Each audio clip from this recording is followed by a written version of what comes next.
Hey, everybody. Welcome back to a new episode of Africa as a Country Talk, or in short, AIAC Talk. I'm Sean Jacobs, and with me on the screen is Will Shoki. We are the co-presenters of this Africa as a Country's weekly discussion and interview show. We are taping live. Our producer is Antoinette Engel. She's in Cape Town, South Africa. I'm briefly, just later today, in upstate New York. Will is in Johannesburg. This is episode 14. Please visit our Patreon at patreon.com/Africa as a Country and watch last week's episode where we discussed the sources of the global right with Chelsea Stieber, a professor of French and Francophone studies, and Christopher McMichael, a political scientist based in South Africa. You can stream the show on Twitter, YouTube, Facebook, and Twitter. Sorry, I said Twitter first. I should said you can stream the show on YouTube, Facebook, and Twitter. And with Twitter, you can also, it's basically you're streaming it on Periscope. And you can also now watch clips from last week's show and all the archive episode on our Patreon, which you can subscribe to. Today, we have a great program for you. Our guests are Bhakti, Shringarpure, and Lily Saint. Later, we'll be joined by Mukoma wa Ngugi.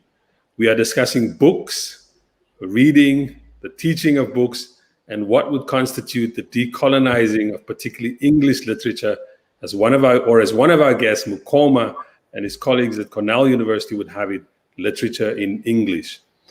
But first, we wanted to chat. It sounds like I'm doing a monologue here, but Will's about to do his thing. But first, we wanted to chat about the resurgence of popular protests on the continent, especially in Africa's largest democracy. We always got to give them a shout out. Well, every week there has to be a Nigeria thing. Nigeria. So, Will, do you want to just say something about? I think you have some stuff to say about the resurgence of this protest, particularly about what's been going on in Nigeria. Yeah, I mean, first of all, I just want to say to the audience members that Sean and I did not coordinate our outfits, and this entire time I just had to suppress my laughter because we both look so ridiculous in our matching checkered shirts. This was not coordinated; it just happened. It's what happens when you start podcasting together. I suppose the synergies start to align. You raise an important point, Sean. There has been a flurry of protest action on the continent this week. Especially last week, and it's spilling over to this week. Beginning where I am here in South Africa, on Monday last week, there were a number of unions that staged strike action, and then it graduated to a coordinated nationwide strike on Wednesday that brought together the two largest trade unions in South Africa, who are otherwise politically opposed. And this nationwide protest on Wednesday was held largely to demand an end to state-level corruption, to call for an expansion of the social security provision, as well as a basic income grant, and for an end to the crisis of water and sanitation, which is plaguing the country right now. And then in neighboring Namibia, protests erupted on Tuesday, the 6th of October, under the hashtag Shut It All Down. And this happened after the body of a 22-year-old woman, Shannon Wasserfall, was discovered in a shallow grave in the city of Naraville near Walvis Bay. She had been missing since the 10th of April, and these protests were against a scourge of sexual and gender-based violence plaguing Namibia, and specifically for law enforcement agencies to solve these crimes, patrol neighborhoods, to provide safety for women, and to not permit the frequent dismissal of women who come forward with stories of assault and abuse. And I think these issues of femicide are more or less cut and paste the same as they are here in South Africa and truly on the rest of the continent. So recommend that viewers revisit our episode with Sahela Sirajpal that we had a couple of weeks ago to think through how to address these issues. And then further up in the continent in Nigeria were the End SARS protests, and these were particularly trending on social media. The Special Anti-Robbery Squad is an important word here, a federal policing unit established in 1992 to respond to a wave of crime that came about in Nigeria's largest cities like Lagos and Abuja. But increasingly, these officers who didn't wear uniforms but operated in plain civilian clothing became accused of harassment, torture, and extrajudicial killings, starting to mirror the very thugs and gangs that they were supposed to be targeting. And they became notorious for especially targeting Nigeria's own youth, who some of them would wear dreadlocks, who are very fashionable, trendy, living these flashy lifestyles. And to get a sense of what this demographic is like, everyone should check out Desola Olayele's new article on the site, which is about the singer Naira Marley and his followers, who epitomize this kind of Malians. Yeah, the Malians, exactly. They epitomize this kind of subversive, countercultural posture, which evidently doesn't really sit well with Nigeria's ruling class. And so SARS would notoriously target people who presented themselves in this way, who were in universities or on the streets of the metropoles. So initially, End SARS emerged in 2017, and it was led by the realtor and human rights activist Segun Owasonia. But it resurged this year after a video surfaced showing a SARS agent fatally shooting a young Nigerian man outside of a hotel in Delta State, after which the officers proceeded to take possession of his Lexus SUV. This prompted more videos and experiences of brutality to be shared on social media, and people thereafter took to the street demanding that the unit be disbanded. So, on Sunday, which was about 2 days ago, the Nigerian president, Muhammadu Buhari, announced that the unit would be dissolved. However, it's important to note that the government intends to redeploy and reassign the officers who previously worked for SARS, so there is still a lot of uncertainty over exactly what this means, as well as over whether or not those who had been victims of SARS brutality will receive any form of justice for the suffering that they've gone through. So people are still on the streets as recently as today, protesting to end police brutality in Nigeria, and we express our full solidarity with them. So in the coming weeks, look out for a piece written by our contributing editor, Saeed Husseini, who's going to help us make sense of what happened and what's next. Saeed, if you guys remember correctly, was also on the show not so long ago, unpacking the state of Nigerian politics today. And Sean, I think back then already, Saeed was talking about how Nigerian celebrities are getting more and more involved in matters of politics and showing their solidarity for the protest movements that have been coming about there. Yeah, I think when we were sort of going back to Occupy Nigeria, which happened in the early teens, which is a similar kind of movement, but had a much larger remit, also around the economy, austerity, and around certain things that ordinary Nigerians felt were due to them, particularly subsidies. And the point that he was bringing up was, most people focus on the musicians that are known in the West, the kind of like the Kuti family. But during these protests, you saw people like Davido, Burna Boy, like joining in the protests, openly using their social media to promote the cause. I also think it's been interesting. What I found interesting, actually, more than the, of course, with musicians, and I think Saeed made this point, it's not a shocker. Saying Kuti, there's a great clip by him on Twitter where it's really good. Yeah, where he mixes like the critique of NSARS with colonialism, neocolonialism, like very well done. Shout out to him. But more surprising, I think, than musicians and celebrities, I think, has particularly been like sports people. I think people has been surprised that sports people are getting involved. And I think, firstly, I want to reference like a tweet by Wilfred Ndidi. He plays for Leicester City in the UK, great defender. I think one time I was being blasphemous on Twitter by proclaiming him the best African player in the Premier League, and that didn't go down too well. I think he was when they won the league. In any case, he put out a tweet saying Nigerians abroad are scared to visit home because the people who are meant to protect us are killing us. Is this the first time? So my question when I saw this tweet by him was to ask whether this was the first time that you saw Nigerian sports people speaking out on politics.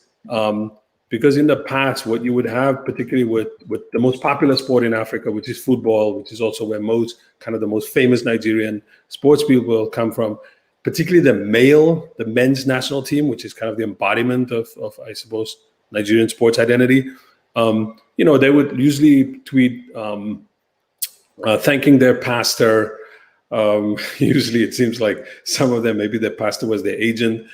And in other cases, they would like pose with like, their living room furniture. One of the ones I used to enjoy was whose name Obafemi Martins, who played, I think, at Newcastle, I think either AC Milan or Inter, and then later he played in the US at the Seattle Sounders.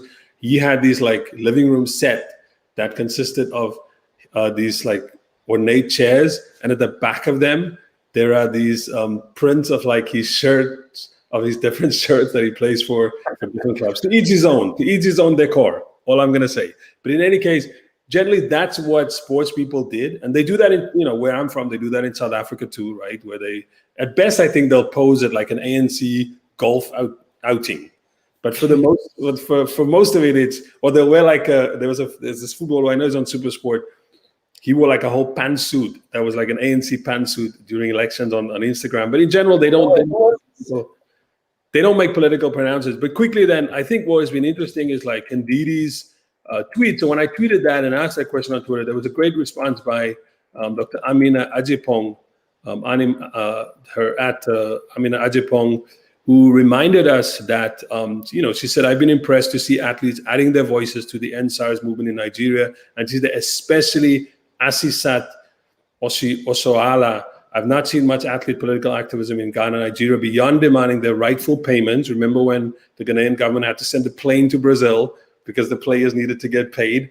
But she says, and the involvement of women athletes here is top. And that's actually the point I was hoping to get to, which is that while men's football seems to be, very averse to like making overt political comments, it might be because of the position of women's football relative to men's football, not getting the same kind of money, the same kind of sponsorship, the same kind of commitment from the national sports associations. There's no women's national league in most of these African countries. I found that women, it seems, have been way more outspoken in this, and we've got the tweet by Asisat on screen now, where she actually sort of apologizes. I know the people on this app will still curse me tomorrow if I do one thing. I am not against anybody. I only want a better life and better environment. I will keep speaking out for the youth. And for those of you who don't know who Asisat is, Asisat plays for FC Barcelona's women's team, FC Barcelona Femini. She's a forward in the team. She's an exceptional footballer. She was named the best player, and she was the highest goal scorer at the 2014 FIFA Under-20 Women's World Cup. She was also named best player and second top goal scorer with the Super Falcons. That's the women's team of Nigeria, who won the 2014 African Women's Championship. She was CAF's best player 2017. She's won the BBC African Football of the Year. She's won multiple African Women's Football of the Year, I think 4 times. And for her to put herself out there like that, I think it's commendable. And for me, I think this may indicate a change in how we talk about particularly the relationship between popular culture and these kind of political movements. Yeah. Well, I think did you want to say something about your favorite footballers at Tottenham who do they actually make any political comments over there? I don't know why you're coming for my boys. I suppose they do occasionally, but nothing yet. I think there's one who supports Bolsonaro, the Brazilian one. He's I think he's, so that's the one version, the sort of evangelical arm of like being outspoken in football. Alisson, Brazil, I think is the big case where footballers have spoken out politically, but I would say by a count of like 9-1, they've usually turned out to speak in the name of the status quo, the authority.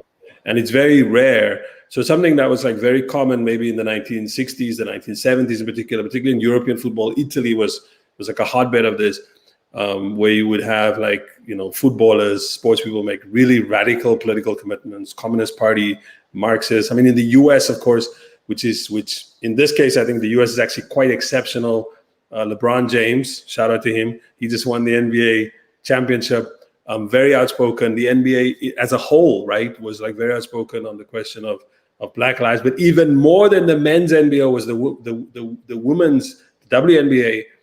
Actually, once again, was being better better than the women's rights. In any case, we would like to say that we endorse the sentiment tweeted by Nana Ama Agyang Asante, known on Twitter as just Nana Ama, who said on October 10th about SARS, the lesson from this end SARS and shut it all down moment is that we must save ourselves. No one is coming to save us. We must organize and demand accountability at all levels. As we say around here, we second that. Or we can also recommend that you read Will's essay, The City on the Hill, for inspiration. In any case, at this point, I want to go back to just reminding people, you can follow us on Twitter, Facebook, and on our website, africasaCountry.com. All our work is published under a CC license, so feel free to repost it. Also remember, if you have questions for our guests, please put them in the chat on Facebook, YouTube, or in the thread on the live stream. And with that, let's move on to our first guest. So we have a question. What if you survey African literature professors to find out which works and writers are most regularly taught? The literary scholars Bhakti Shringarpure and Lily Saint wanted to find out. They send out a survey to their colleagues. I know they're going to make fun of me for the way I'm reading this so dramatically. And we don't want to give away their findings. They are joining us now, and they wrote an article for us about the findings of this research, which was called African Literature is a Country. You know, we love to say everything is a country, so be it. Now we have invited them onto this show, Africa is a Country Talk, and we're going to just start them off by asking them, firstly, when somebody comes up to you and they say, like, what do you mean by African literature? Can you just unpack that before we get to the survey? A simple question. So simple. And it's like a very 1972 question, because that's what Chinua Achebe was asked. It's okay. I'm just kidding. Lily, go ahead. I'm sorry. Oh, yeah. Well, okay. So, I mean, I think there's kind of three answers to this. There's, you have to look at both of the terms, right? First, there's the African question, and then there's the literature question. And then there's also an answer that I can give you in a minute about the discipline of African literature. But, you know, the term African literature is kind of like two-faced. It's a two-faced term. It has both kind of very problematic things we can say about it and some positive ones. And the problematic ones are about, obviously, trying to categorize 54 country literatures and literary histories of 54 countries and group them under one term, and then to teach them all at the same time. I mean, there's probably no other literary field which expects its practitioners to be able to talk about literatures from as different places as Tunisia and Malawi at the same time in the same course. And obviously, this is a colonial inheritance, and that formation is part of what needs to be decolonized. So when we talk about decolonizing African literature, in part it is to draw attention to this problem of the category itself of African literature. Mm-hmm. And then there are other things we can say about the problem of this term, which applies, I think, beyond just the field of literature, right? Any African art, any kind of cultural production that is described by the term African has this same set of problems. But in terms of its, Bhakti, maybe you want to talk a little bit about some of the positive ways that we can read the term African literature as well. Mm-hmm. Yeah, I mean, I think Lily's right. The term is very fraught and it comes with a lot of anxiety and has a history of very intense debates among writers from various places in Africa. So, is it a geographic term about where are the writers born and who have what experience? Is it a racial category, which means then it becomes, is Black literature, African literature? Is it about specific forms? There's always talk of oral literatures coming out of African traditions and so on. And I think the term has stretched a lot, but I would say that the African literature category is very post-colonial.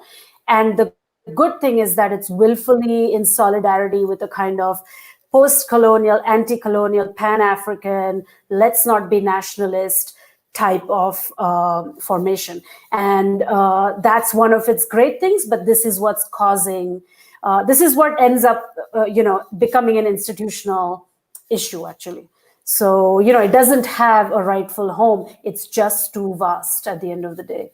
Right, but at the same time, it allows the nation to be critiqued as a category for organizing literature, right? And it also allows for a kind of international solidarities with other members of the African diaspora, so that we can talk about sort of North America, Europe, the Caribbean, these sort of a Black Africana literary kind of set of connections or international solidarities. So there's ways in which it can be useful in that way.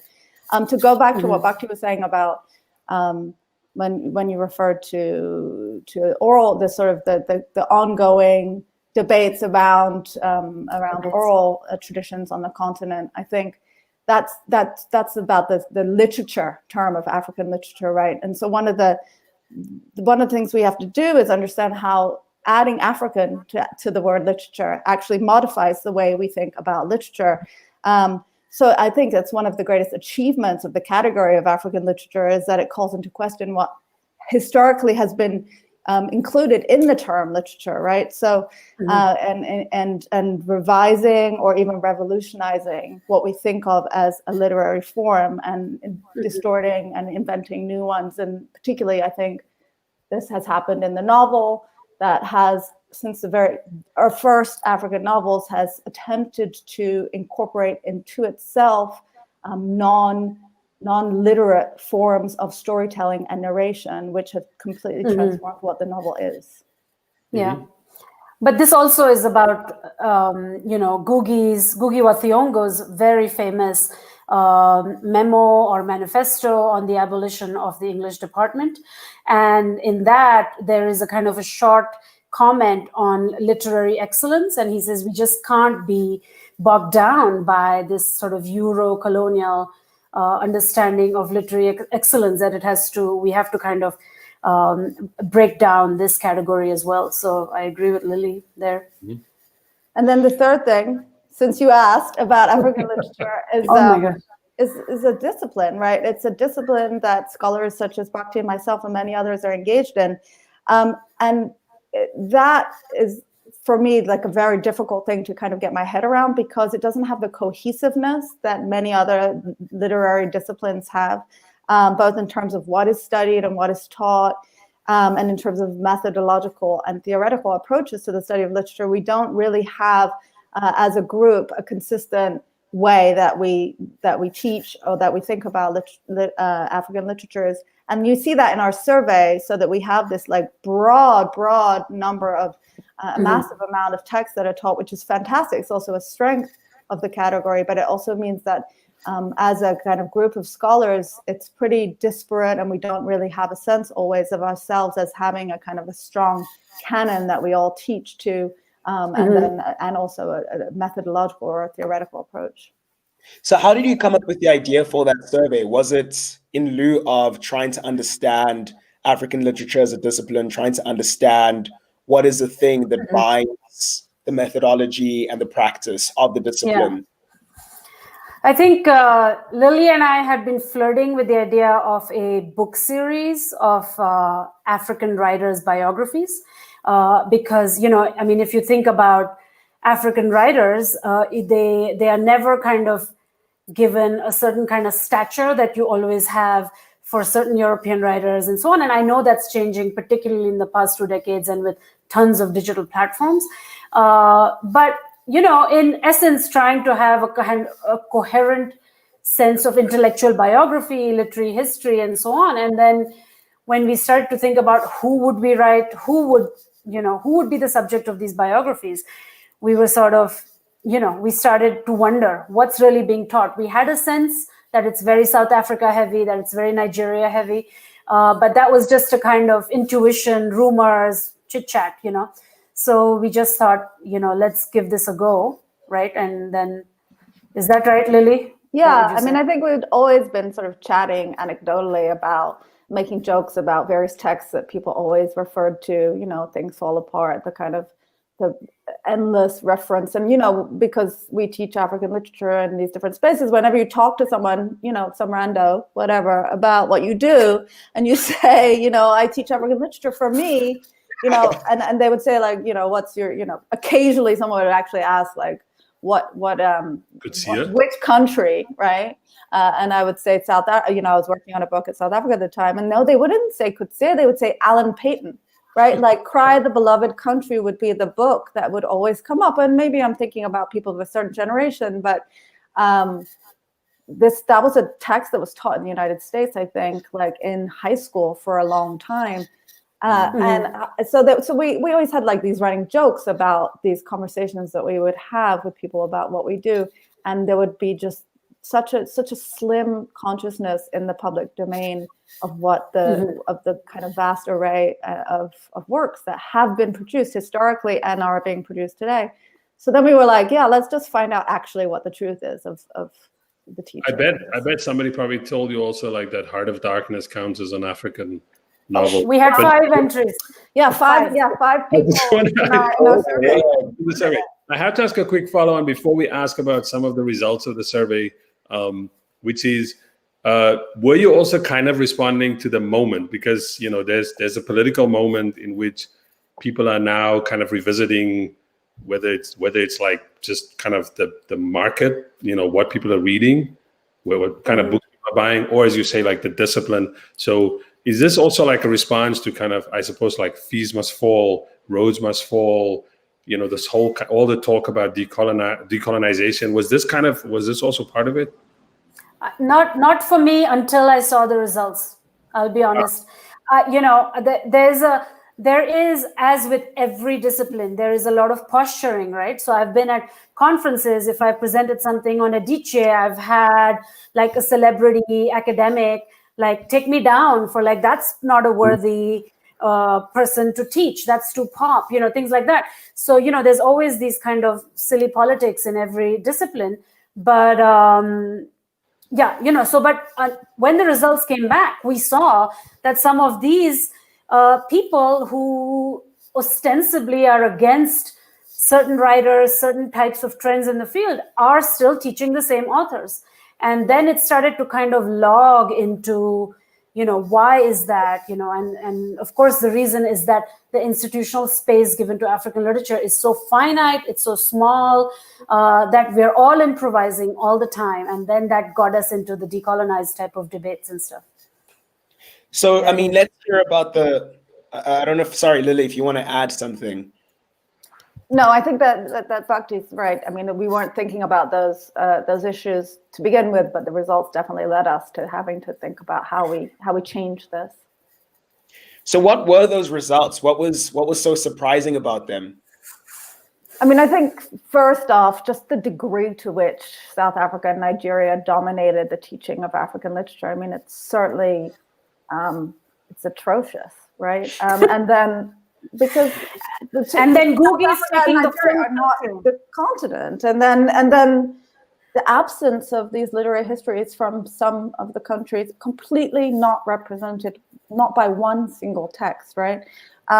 So that was sort of a grave problem, and I think that's why we said that the field in some ways is in crisis, because it's not, that term African literature is not representative at all of what's being taught. Like, should we just change the category and call this South African Nigerian literature and be done? Is that what we're actually doing?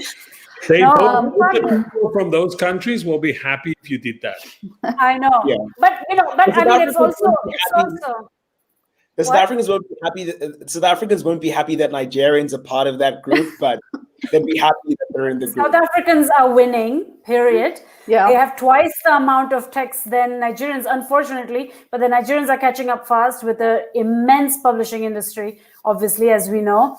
But the singular authors, that was a huge issue for me too. Like, South Africa and Nigeria have a variety of texts, but Kenya, which is third. Why Kenya? Because everybody is teaching every possible text of Ngugi wa Thiong'o. And I love him. I love his writing. He is immense, but he's shouldering the entire country. And then all of Zimbabwe is basically Tsitsi Dangaremba, followed a little bit by No Violet Bulawayo and a bit Yvonne Vera, I think I would say. Yeah, Right? I mean, yeah. Sorry, I was gonna say something about Ngugi. I don't know if you guys can see this because you've changed the screen to the thing, but I mean, I would slightly disagree that everyone is teaching all of Ngugi's texts. I mean, I think that like that was the other thing that came up in the survey findings was that they're often just teaching one text, right? So even though they're teaching Dangarembga, they're always teaching nervous conditions, right? And if they're teaching Ngugi, it's almost always a grain of wheat. It's funny because today I just taught a class and I'm teaching another class and I just taught Adichie and I'm about to teach Ngugi, right? But so the way I do it is I teach the odd ones, the hard ones, the books that people don't teach. That's sort of my approach to it. So I just taught Half of Yellow Sun, which is like 550 pages, which in of itself makes it an impossible thing to want to teach. And The River Between is Ngugi's like messy first novel that actually got published as his second novel. But yeah, so the ways that individual texts become representative as well for an entire country, and that authors are not considered in terms of the whole arc of their career, and that's something that's one of the reasons we wanted to get these biographies written. Just a quick little note for South Africa, for example. Is it like, does South Africa basically become like white authors, or?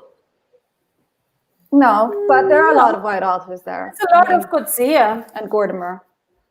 Yeah, and Gordimer. None of the younger kind of young Black South African writers are not. Because this is a question, because I know Will has some other questions I want to ask, but I want to, with the findings, there's a question I've been sort of wondering about, which is, obviously there are within literary studies, within teaching literature, the judgment calls are being made as to what is like high, what is something complicated and complex and has themes in it, and what is like I would suppose supermarket literature. So how does that play into like what people answered when they answered the survey, when they were like, okay, now I always teach Ngugi, I always teach Coetzee.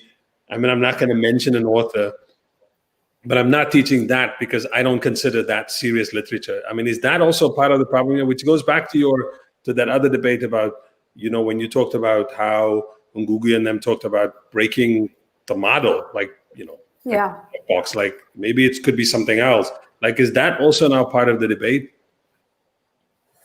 I will say this. I think Lily has a different answer maybe, but the place for African literature is so complicated. None of us are hired in African literature.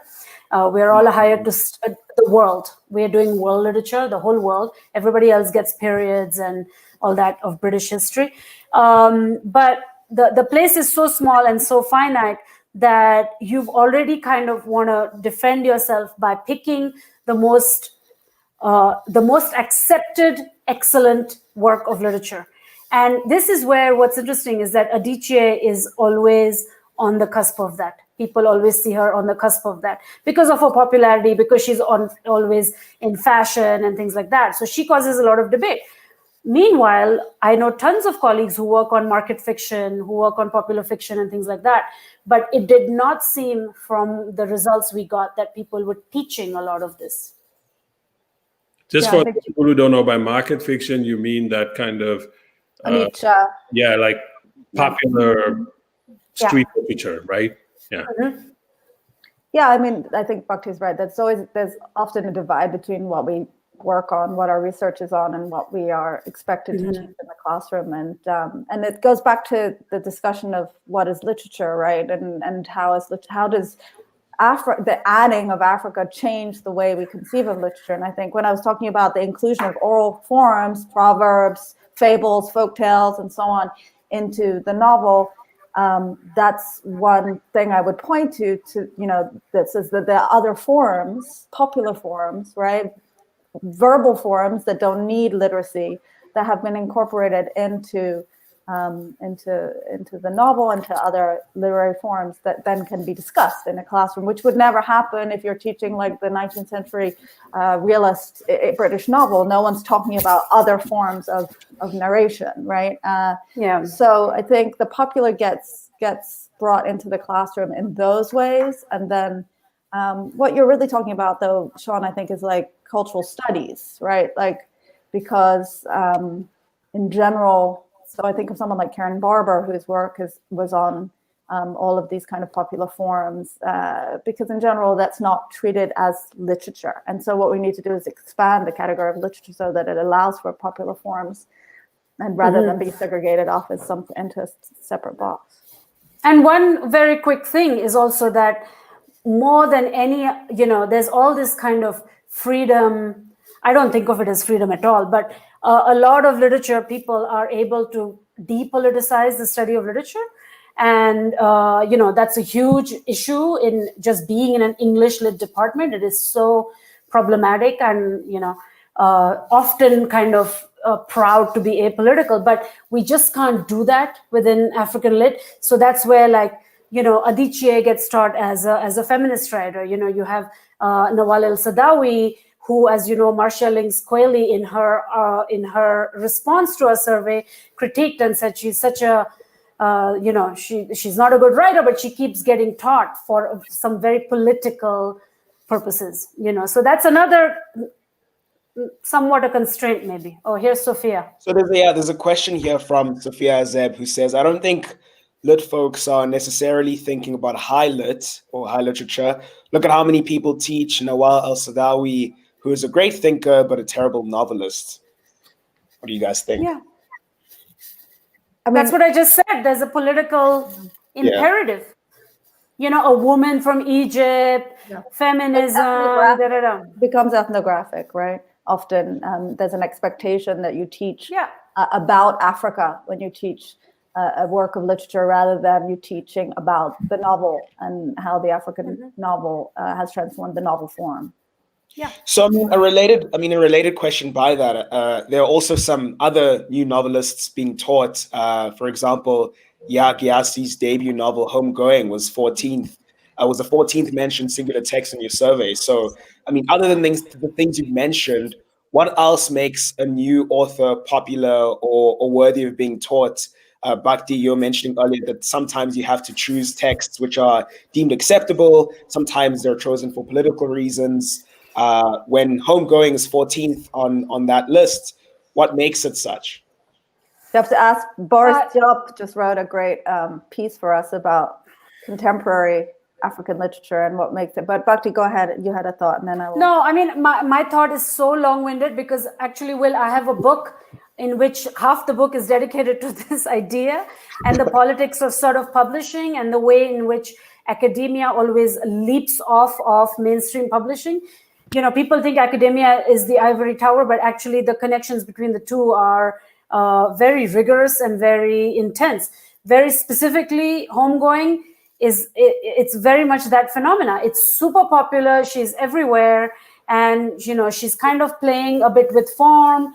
Another interesting thing, of course, about that book is that it's creating this link between Ghana and the US and thinking about complicating the questions of slavery and so on. And, it's a sort of pop version I often see as Saidiya Hartman's Lose Your Mother, which is about this kind of cry from the diaspora, this ambivalence towards the continent and what you do with it. So, it's an okay book and students love it. They lap it right up. And it's, because we had a lot of US people respond to the survey, I will say that books like Americana and Homegoing, which are very US centered and that call upon the American student to think about American history, often do quite well. That's my theory. It's an outward-facing novel, right? Even though it is half of it is ostensibly set in Ghana. I just taught that, and I had two students who wrote two very convincing papers that were both very different about the audience. And one student argued that the audience of that novel is the African-American audience, and that it's filling in the history that has been erased from the archive. And the other student said that the audience for that novel is the white Western reader, who, because the novel ends in a kind of a great cinematic moment of healing, and the wound is closed and the trauma is over, the trauma of slavery is over, and the characters kind of run into the ocean happy and at peace. And so there's no onus placed on white readers to ever feel like they need to do anything, right? It's a problem solved. Slavery's finished, right? Just by the way, Lily just gave away some spoilers there too, but will you go ahead? Spoiler alert. Sorry, but the even point is that it's not. It wasn't like those students made arguments that the audience is not African at all, right? It's African Americans or white Westerners, and it's not an African novel at all. So but this is the whole thing about. Away. Sorry. My point is you gave the ending away. It's a happy ending. I'm so sorry. I don't want to cut in. We'll go it's a romantic ending, but also the beginning is all about the ways in which Africans themselves collaborated and almost created the slave trade, right? I mean, it absolves all colonial guilt most of the time. So, and it's part of what it's okay. World literature, it's an okay right? novel. It's not. Right? I agree with the statement that it's an okay travels. Yeah, we heard that it's an okay novel. We convinced about that. Yeah, it's okay. Hate us for this, but will you go ahead? I mean, to ask one more question before Mukoma joins us, which I'm very keen on. The survey that you guys did, I mean, it was mostly directed to academics who were largely based in the States or in Europe. Is that simply because that's where most African literary scholars are? Is that part of the problem? And no. For example, for example, how do we make sense of the fact that the African Literature Association is based in America? Yeah, help us understand these weird dynamics to the discipline. I don't know, but I know that out of the 250 people that we wrote to, we had 1/3, we had 110 or something like that respond, and the ones that responded, quickly and easily were US and UK. And we didn't hear back from a lot of folks on the continent, though we tried our best. And I don't know. It's also worth saying that a lot of the people in the US and in Europe who responded are Africans themselves. They're just diasporic Africans. So it's a little more complicated than it looks on the surface. Mm-hmm. And then we ended up doing these little ad hoc chats and interviews with folks who taught on the continent, Boris Babakar Diop in Senegal, who's taught in Nigeria and Senegal, a few other folks in Uganda and so on, trying to kind of glean their views on things. And I taught at University of Nairobi all of last year. So that was another sort of, I was talking to a lot of people there as well. So, just a quick shout out before we move on. The original essay, African Literature is Not a Country, we then had a second piece by Martha, I always mess up her last name. Coetzee, on African literature. And now we're going to have this piece by Boris Diop. So watch out, we're going to flip this into a thing called a series on the website, and you can read all of them together. Will you go ahead? Sorry.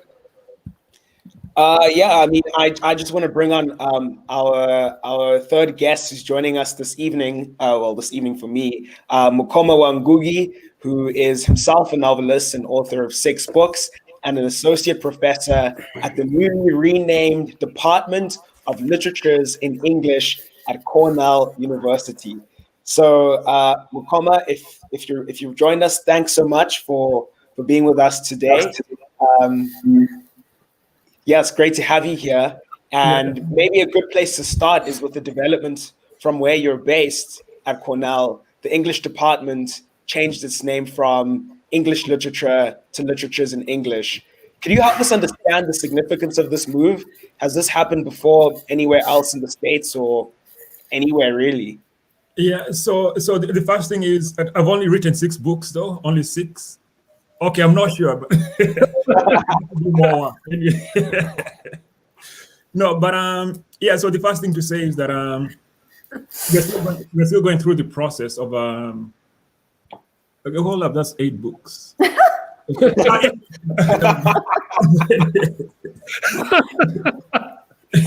gonna have to spend about books. Let the record show it's 8 books. Let the record reflect. Yeah. So, but but part of it is that that we are still going through the process of renaming, right? So we got the vote from the department, and then I believe the Dean of Arts and Sciences have approved, then he still has to go through the stages, eventually get to the provost, and eventually to the to the trustees. But the significance of it is that we as faculty got together and we voted for the change name. Of course, I don't know if it's been done before in the US, but certainly in the Caribbean, it has been done. The University of West Indies, I think in the 1970s, did rename to the Department of Literatures in English. And then, of course, we can harken back to to Nairobi University, Anyumba, Ngũgĩ, and Taban, with the I think Bhakti referenced this earlier, with the abolition of the English department. I think the significance of it happening in the US is that we are saying two things. One is that our departments have outgrown the name, right? So I mean here, at Cornell we have African literature, Caribbean literature, Chicana, Latinx literatures, and so on and so forth. So already the name itself cannot contain what we are. Yeah, but I think the real historical significance will come when we move beyond the symbolic, right? If we think about the symbolic as occupying also as ideological and so on and so forth. But then the next question is an equitable distribution of resources amongst different fields. Right. Right. So here I'm the only one who teaches African literature. I think Lily and Bhakti also talked about this, the idea of being only one human being teaching the whole continent. I teach the whole world. Actually. Wow. So there's a certain ridiculousness that's just very apparent once. I think once you shift the name of the department, then it comes, why would you then only have one African person? Why would you have only one African lead person? Why would you have only one Native American person teaching the literature? At Cornell at some point, I think we went for 5 years. Before I was hired, the Odin Professor Jaifa used to teach here. Then he left. Then we waited 5 years before they could hire another person to come and teach African literature. So there's a certain marginalization that exists. And maybe I guess I can talk for a long time, but anyway, let me just say one last thing, and then, which is that at the same time, we are seeing decolonization happening even within fields that we don't usually associate with decolonization, right? Victorian studies, the role of race, the role of gender, the role of sexuality. The medieval studies as well are asking the same questions. So and also just really, then also in a moment where decolonization is happening across the country, right? Monuments, statues toppling. But okay, one last thing. I do have to say there was a degree of satisfaction when Donald Trump was talking about critical studies, race critical studies. CRT. Yeah, who would have thought decolonization would get to the White House? Anyway, yeah. So one other project, because before we go back to asking because we want to ask another question, which I think hopefully all of you could put input to, but we want to also ask you about one other project you're involved in, which is, because we're going to talk next about so what would a decolonized African literature look like? But before we ask that, of all three of you, you are also working on another project called the Swahili Mabati Cornell Prize, which recognizes writing in African languages alongside translation between African languages. Can you just say a little bit about that also? Because that sounds like that is a direct attempt to kind of intervene. Yeah, no, I mean, that definitely is a direct attempt to intervene and to be practical, right? To be practical in terms of theory.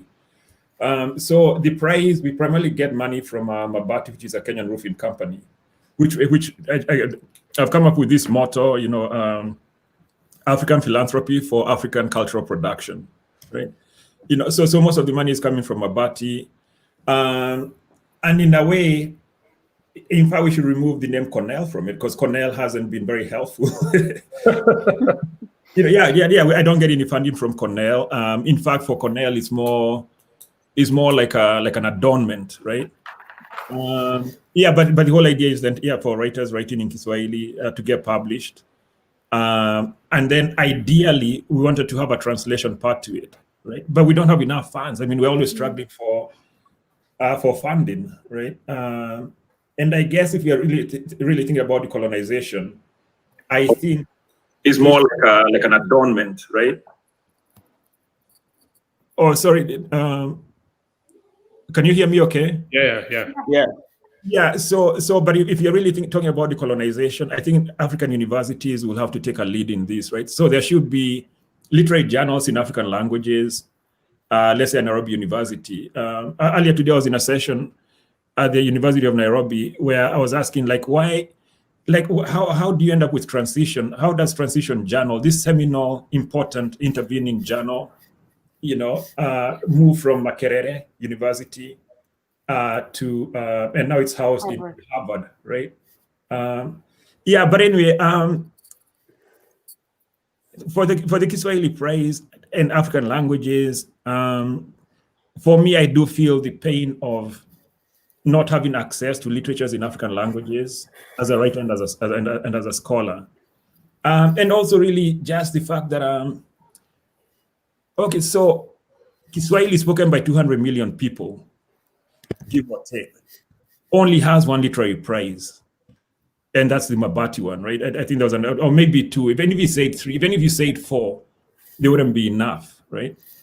Okay, so but what about other languages like Kikuyu, Luo, all these other languages? We have over 2,000 languages on the continent. How many of them have literary journals? How many of them have literary prizes, and so on and so forth? So anyway, a long-winded way to say, to agree, it was a practical attempt to address the inequities between African languages and Anglophone and Lusophone and so on and so forth. So I think Bhakti has a question for you, Mukoma. Yeah. No, nothing bad. Just thinking more, because I'm running on the side this kind of conversation on decolonization as well, but we're looking at all kinds of different sites.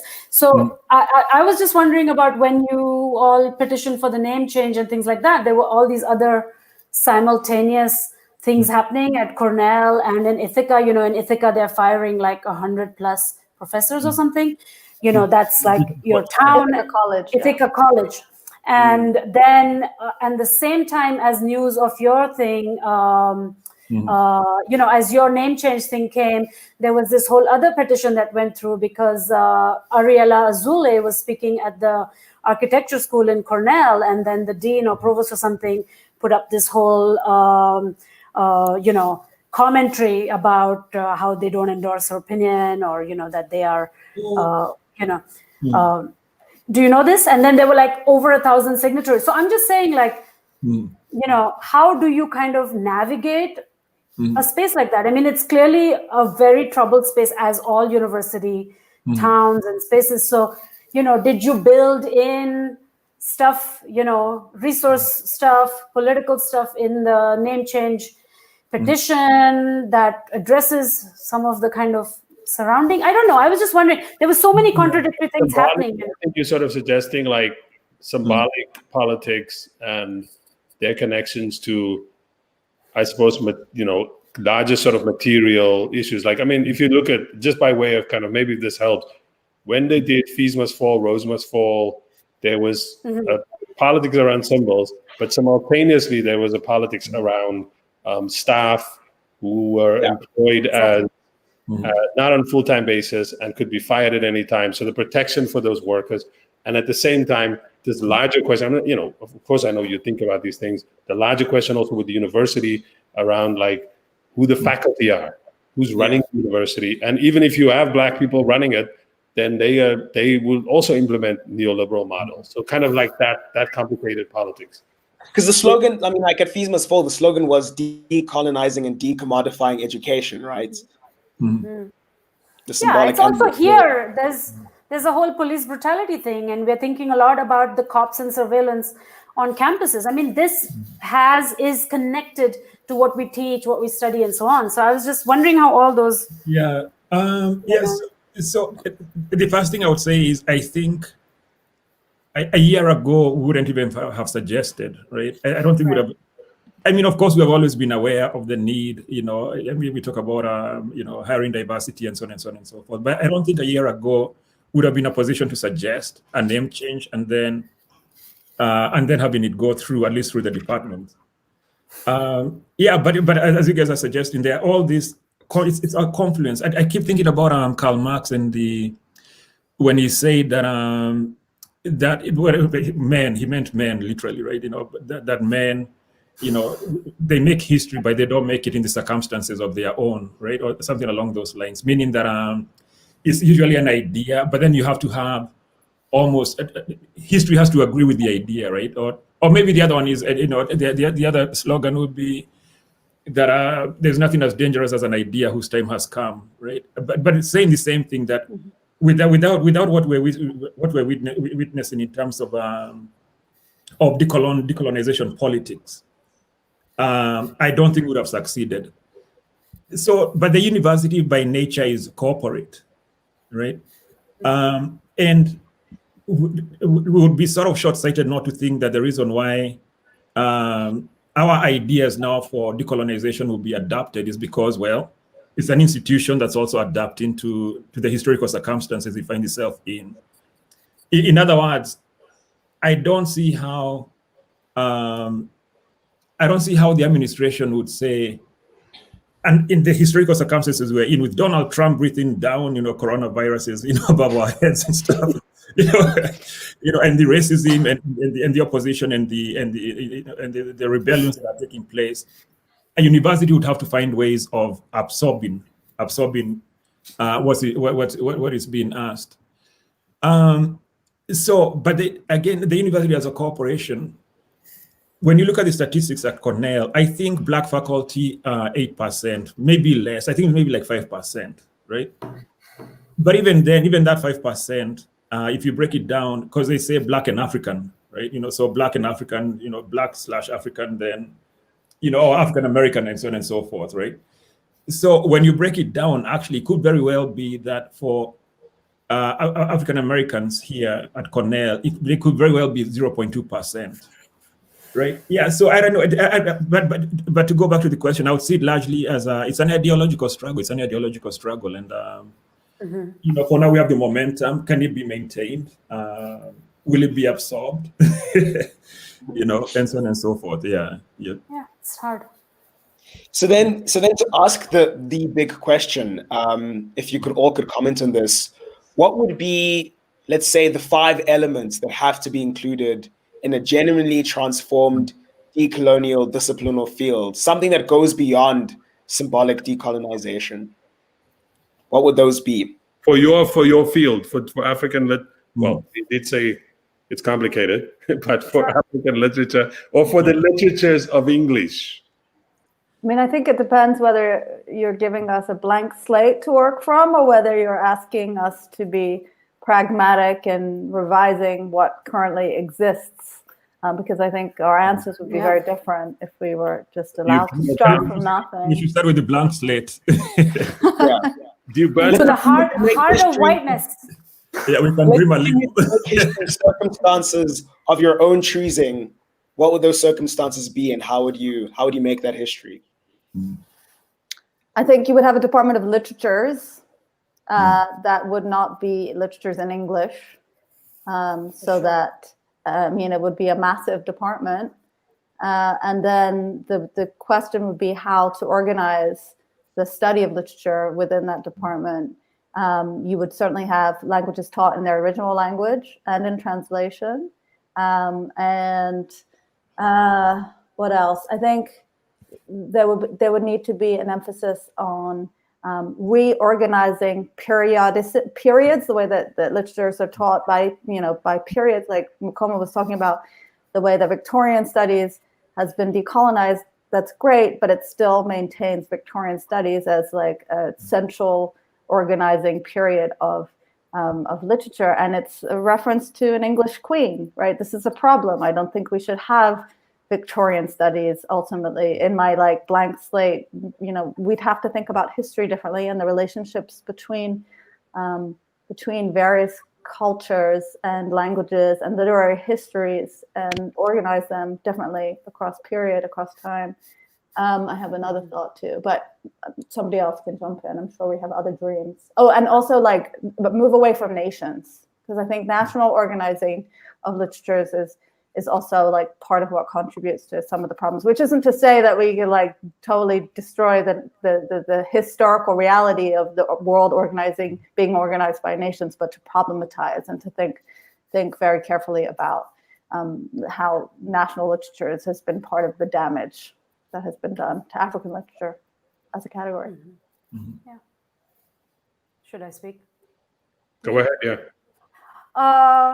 Yeah, I mean, I agree with all of that. I mean, I have a huge sort of problem with, the category of literature and then kind of disciplinary silos and things like that. Because when I am teaching in an English lit department or literature department, I'm expected to offer or teach how to close read a text. I find this to be a very tyrannical type of thing. I'd like to think anthropologically or more politically, or, do a survey, or, So if this were a blank slate, I would not engage the concept of a department at all, nor the concept of disciplines. And I know that, in the US, we have those experiments with places like Hampshire College and stuff like that. And I think somehow those need to be, further kind of fine-tuned. And of course, to use Ngugi wa Thiong'o's phrase, we have to move the center, right? We have to 100% abolish the tyranny of this British literature, European literature, and all its extremely violent legacy in every possible way, And then I hate the idea of one of the other things we struggle with in our jobs is the idea of core literature versus the other stuff, electives. We are never core. Something I like is never a core class. Post-colonial studies is an elective. Anglophone is an elective. African is an elective, whatever. So, it's just kind of, you have to do away with these cores. You hire people, you hire a whole set of people who do all kinds of things, and they should really be teaching what they want, and the student should design their course of study, Maybe a little too much dreaming. Well, I don't think you have left any dreams for me, actually. No, you have the languages. I left you the languages, Mukoma. Yeah. Okay, thank you. Yeah. So actually, yeah. So but I think the survey that Bhakti and Lily did is very important, right? Because it shows us first what's being done in practice, right? And consequently how much work we have to do, right? So meaning, for example, that the idea of an African literary discourse, begins from the West and then, somehow goes back to the continent, right? Yeah. So with a blank slate, I would say we should have, there should be a democratic relationship between the Western academia, for us who are here, and those who are based on the continent, right? Because right now it's a very, very unfair and unequal relationship. And I also think we need, in a more democratic setting, would pay more attention to the efforts that are happening on the ground on the continent. For example, now you have the African Studies is it the African Studies Association of Africa, right? Mm-hmm. Think about that, right? So, because the name itself, African Studies Association, has been used up by the Western academia, right? So it, again, in a blank slate, African literature, when we say African literature, we usually talk about African literature in English or French and so on and so forth, right? In fact, we talk about African literature in African languages. You have to do that acrobatic of saying, I don't mean African literature, I mean African literature in African languages. So definitely having African language literature be at the center of our literary criticisms and writings and so on and so forth, that would be one. And one of the pillars in this blank slate. The question of resources, we can't run away from that, right? But then also going back to what Bhakti said, and I believe Lily as well, in terms of moving the center, right? Then or decentering. I mean, or decentering, yeah, actually, or decentering, right? If we decenter, then we'll be able to talk about the global South. We'll talk about so much interesting stuff that has happened within the African literary tradition. For example, Langston Hughes, right? Langston Hughes was at the Makerere conference in 1962, right? And in fact, the person who showed him around was a very young Ngũgĩ, right? But yet that's not part of our, even when we talk about the 1962 conference, we don't talk about the African Americans' influences within that. You know, and maybe even just a little bit outside, because it really bothers me. Things like the fact that Malcolm X went to Kenya, right? He went to Kenya. Actually, first he did two trips to Africa, right? But at any rate, at some point he was in Kenya, Zanzibar, before going to Ghana. But the fact that in Kenya we don't know that, like, I mean, the fact that there's no even a single little monument, you know, like a little plaque somewhere that says Malcolm X was here, right? So I don't know. Yeah. So, X marks the spot. or even just, they picked too many Gandhi monuments instead. I have a question which I actually on that's a good point that Mukoma makes. Like I think when they do the Malcolm X in Africa, you barely hear anybody talk about Tanzania and Kenya. I actually don't think they include it. They just do Ghana, Nigeria, Egypt. That's usually how that whole narrative is told. But I have a different type of question, which I think some of you have alluded to it, which is this, and I'll just to set it up. So in August 2017, Mahmoud Mamdani was invited to give the T.B. Davy lecture, which is like a lecture about freedom of expression at the University of Cape Town. And at this lecture, this was the first time he had gone back to UCT, you know, when he left. He said, and I'm sort of paraphrasing from what people have summarized what he said, was that he said that African languages have remained folkloric, that they are not the bearer of scientific or scholarly tradition. And then he said there's one noteworthy exception on the African continent, that of Afrikaans. Oh, yeah. And he said, and I think this is an interesting point he's trying to make. I'm throwing you a little zinger here. He said, it is no exaggeration to say that Afrikaans represents the most successful decolonizing initiative on the African continent. He pointed out that it took half a century of a vast affirmative action program, in other words, state support for Afrikaans, to be lifted from the status of other African languages to the bearer of an intellectual tradition. And I want to point this out to you. Afrikaans have like a book culture, book prizes. It has university departments. It has endowed chairs, right? But again, this is a vast affirmative action program. The great irony, Mamdani sort of ended that part of his speech, was when he said, this success story was not emulated by the government of independent South Africa, because he was in South Africa and he was trying to talk to his South African audience. And he was saying this with reference to how other indigenous languages in South Africa were not lifted to that intellectual status. So this is it's a controversial thing then. This is about state support, state investment in something. Again, from a complicated and soiled, if you want, project. Is there something there or because I heard you, and by the way, in the write-up, they said the audience murmured either interest or like, what? So how do you respond to that point by Mamdani? So I don't know, myself, I would say, and what I've found working with the Mabatu Kiswahili Prize is that the work of decolonization cannot be left to artists, right? So at some level, you'll have to have governmental intervention. Like there's no going around that, right? So you definitely will have, I don't know, I think in Ghana, they might have had during Nkrumah's time, Department of African Languages, right? Or culture, whatever, the ministry, right, of African languages. But certainly we need a similar thing in countries like Kenya, where you have a department whose role is to support the growth of African languages. There's no, the writer won't do it, right? But then also you'll need buy-in from publishers, writers themselves, you know, and readers.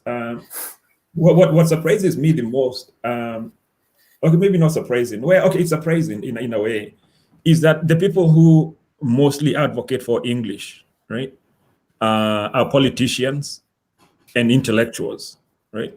In other words, those who have been educated and gone through the educational system, we're the ones who are always advocating for English. Whether in our own individual capacities are intellectuals or once we get into into the government. Others, musicians. If you're a musician, you sing in your language. You're making a film. You can use your African languages and so on and so forth. Yeah. So yeah, I'm sorry to say I agree with Mamdani. Yeah, I mean, I think the simple answer is, of course, African states should be supporting the development of all kinds of things in African local languages, right? Not just literatures, but education and many things, the study of the language. But the Mamdani example is weird only because Afrikaans was given the kind of the power that it has through this apartheid state, which had so much wealth by the exploitation of 85% of its population, right? And the complete dispossession of those people. And and post-independent African nations are not engaged in such exactly the same kinds of acts. I mean, we can debate country to country how the government is treating its population, but certainly it's not structured in the same way that apartheid was structured. And so that wealth is what enabled them to fund Afrikaans. And so it's about the distribution of resources and whether or not African states have the same amount of money to spend on such a small percentage of its large population. Just before Bhakti answers or responds, I just want to point out, within Afrikaans, of course, let's say the project, let's say it was like a Creole Afrikaans. There was no apartheid, and it was this kind of the sort of some like Suriname, like the language of like, I don't know, the Antilles. It was that kind of, or it was Haitian Pidgin or something, that equivalent, and it was not a regime, as I said, soiled by apartheid. Then it becomes an interesting. But as a principle, the idea that the only way that you can undo the inequality between languages, you cannot rely on a private sector. You can't rely on the corporate university. You have to the state has to get involved to push that language, to make that the language of the courts. Not just teaching it, but it has to be the language of the courts. It has to be the language of intellectual debate. It has to be on TV. Otherwise, it's not going to succeed. And like Mukoma was sort of saying, you're still just going to have like African intellectuals speaking to each other in English, not just like on a globe, not just on a continental level, but within their states, and leaving tons of people out of like the public discourse around like, what is the country now, or what is the future of this place? So yeah. No, I agree with everything everyone said.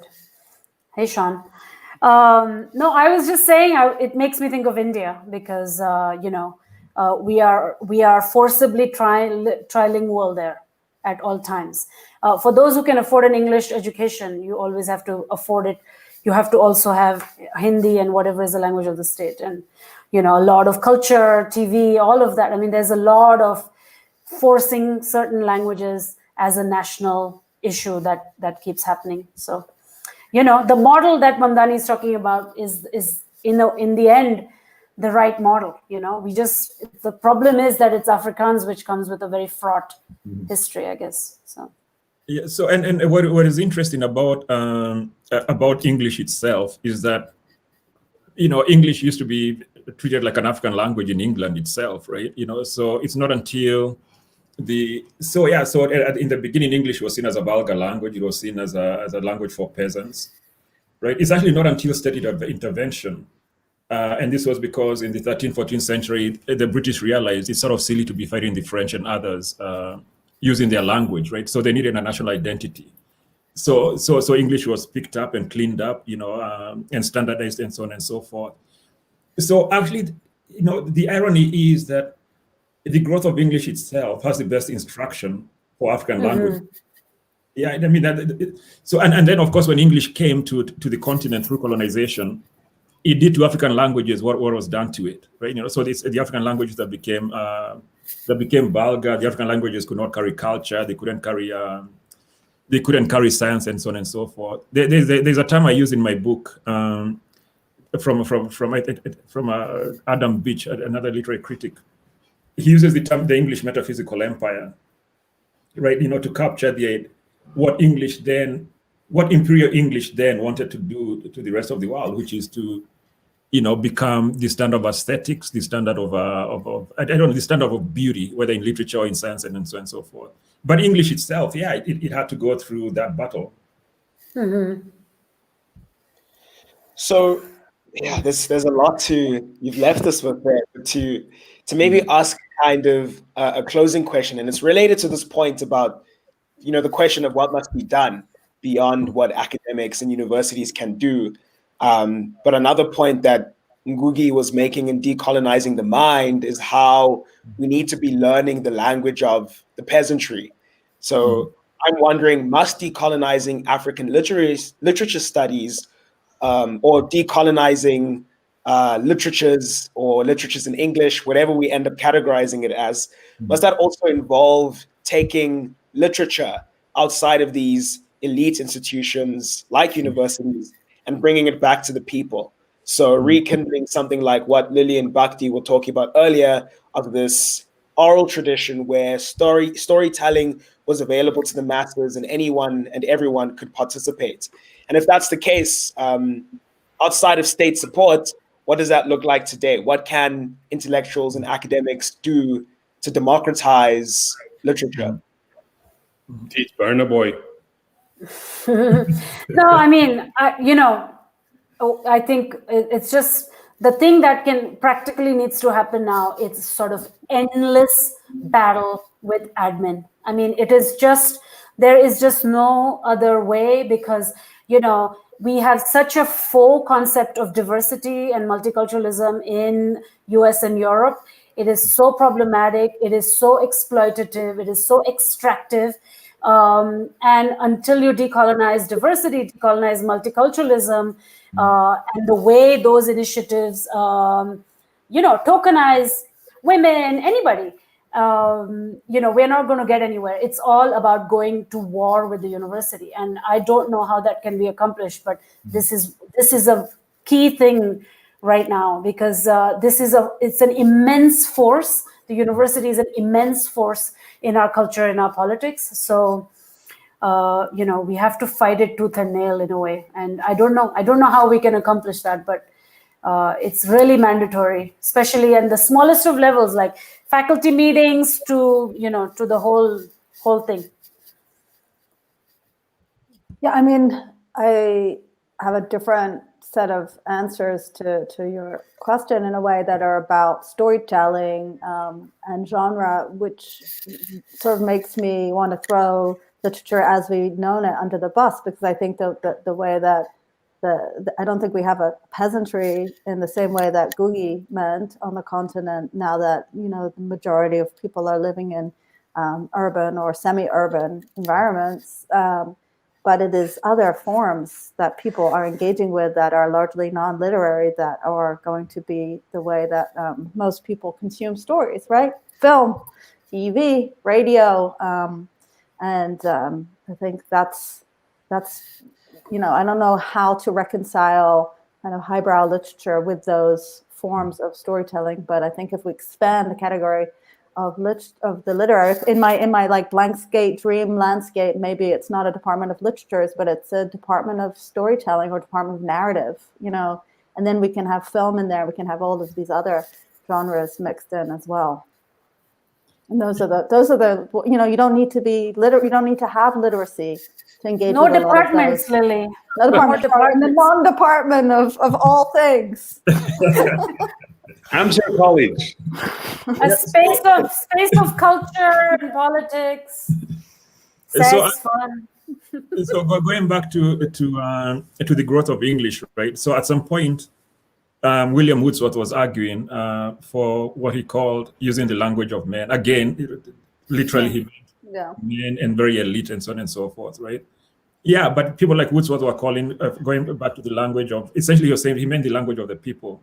But for him, of course, he did not mean that the poor people themselves could talk for themselves, right? He meant, for the intellectuals, for the British intellectuals, writers, they can go and learn this English that's being used by the peasants, as they use it, and then come back.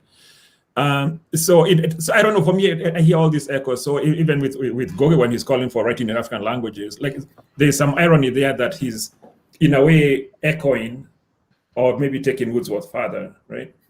but I don't see how. But I also don't see how we can move forward without tapping into all that knowledge contained in African languages. Okay, first in the literature itself. I keep giving the example of literatures, that come from South Africa, early South African writing, for example, right? Whether it's in Xhosa or isiZulu and so on and so forth. We have Amharic literature that begins somewhere in the 1200s, right?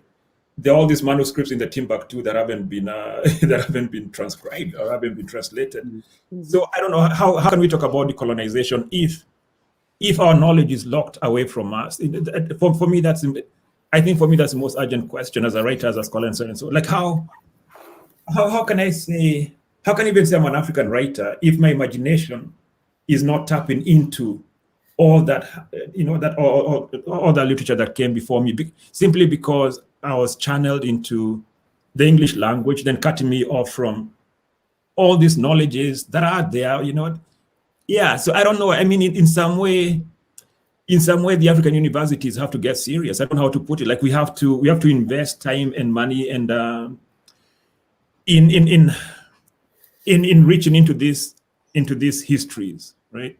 That's one. The other one is, now that I mentioned that, I just remembered archiving. My other thing is how are we archiving, right? So, okay, for example, Ngũgĩ's archives are a University of Indiana.